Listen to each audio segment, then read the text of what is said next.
साथ साथ युवाओं के उत्थान के लिए प्रदेश सरकार कार्य कर रही है।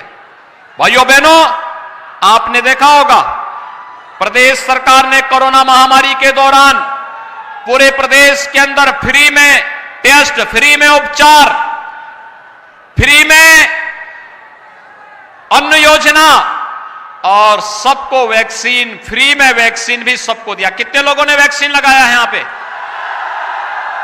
सभी लोगों ने। बहुत अच्छे हैं आप लोग, आपने वैक्सीन लगाया है, आपका मैं अभिनंदन करता हूं। जो लोग अभी तक वैक्सीन नहीं लिए हैं उनको बोलो वे भी वैक्सीन जरूर ले लें।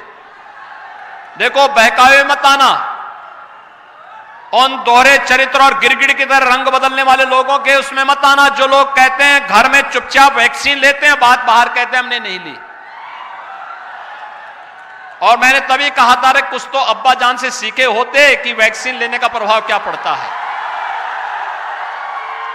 लेकिन भाइयों बहनों, वैक्सीन आपने लिया है, बहुत अच्छा किया है। और मैं आप सबसे कहूंगा, कोरोना वॉरियर्स के रूप में आप सबकी जिम्मेदारी बनती है, राष्ट्रीय प्रोग्राम है ये, हर एक व्यक्ति को बचाने की, मानवता को बचाने की कवायद है।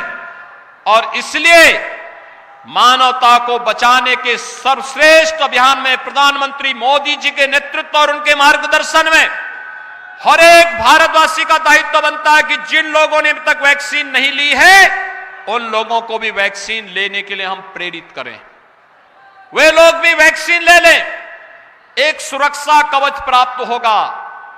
एक तरफ वैक्सीन और कोरोना कालखंड में स्कूल कॉलेजेस बंद हुए, मैं देखता था हमारा युवा पढ़ाई करना चाहता है लेकिन स्कूल कॉलेज बंद हैं। बहुत सारे युवाओं के पास स्मार्टफोन या टैबलेट नहीं थे और इसलिए प्रदेश सरकार ने तय किया है कि हम लोग उत्तर प्रदेश के स्नातक, स्नातकोत्तर, ITI, polytechnic, nursing college, pharmacy college, medical college, engineering college, इन सभी संस्थानों में पढ़ने वाले हर युवा को, जिनकी संख्या 1 करोड़ है, उस 1 करोड़ युवा को टैबलेट या स्मार्टफोन देंगे। प्रदेश सरकार इसको देगी और अगले महीने से हमारे माननीय सांसद और विधायकगण जगह जगह जाकर कैंप लगा करके उन युवाओं को स्कूल कॉलेजेस में देने का काम करेंगे।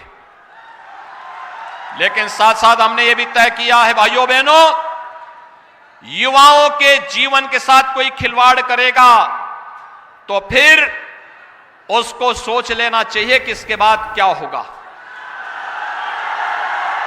उत्तर प्रदेश के युवाओं के साथ किसी को भी खिलवाड़ करने की छूट नहीं देंगे। विगत 4.5 वर्ष में 4.5 लाख नौजवानों को सरकारी नौकरी दी गई और अच्छी कानून व्यवस्था के कारण प्रदेश के अंदर हर एक नौजवान के लिए नौकरी की संभावना को आगे बढ़ा करके 1 करोड़ 61 लाख से अधिक नौजवानों को नौकरी और रोजगार की सुविधा प्रदेश में प्रदान की गई। एक जनपद एक उत्पाद और विश्वकर्मा श्रम सम्मान के माध्यम से स्वतः रोजगार के साथ 60 लाख से अधिक लोगों को जोड़ने का कार्य हुआ।